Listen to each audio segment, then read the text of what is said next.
எனக்கு ஒரு டவுட்ரா, ஏன்டா உனக்கு சீட்டே தர மாட்டேங்கிறாங்க? நான் ஒண்ணுமே பண்ணலமா, எல்லாருமே சேர்ந்து வேணுமே என்ன கார்னர் பண்றாங்க. ஒண்ணுமே பண்ணாத பையனை ஏன்டா கார்னர் பண்ண போறாங்க? நான் தான் சொல்றேன்ல என்ன கார்னர் பண்றாங்கன்னு. இதே மாதிரி பேசினா வீட்டு விட்டு வெளிய போயிடுவாங்க. ஜஸ்ட் பாஸ் ஆயிட்டு சவுண்ட கொடுத்துட்டு இருக்க, சத்தமே எனக்கு ஒன்னும் புரியல. ஏய் இதோ பாரு, புடி. உங்க அம்மா கல்யாணத்தப்போ 4 நகை போட்டாலும் போட்டாங்க. எப்ப எல்லாம் நீ என் கூட சண்டை போடுறியோ அப்ப எல்லாம் அதை எடுத்துட்டு போய் அடமானம் வச்சிடுறேன். மீட்டுன்னு வரணுமா நானு? தின்றா தின்னு. ஏங்க, குழந்தை சாப்பிடும் போது அப்படி சொல்லாதீங்க.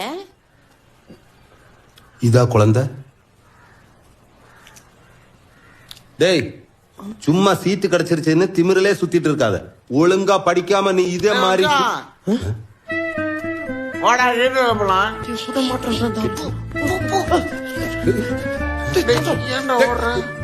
என்ன எப்படி இருக்கீங்களா? உன்னை பெத்துட்டு உன் அப்பா நல்லா இருக்கனாடா.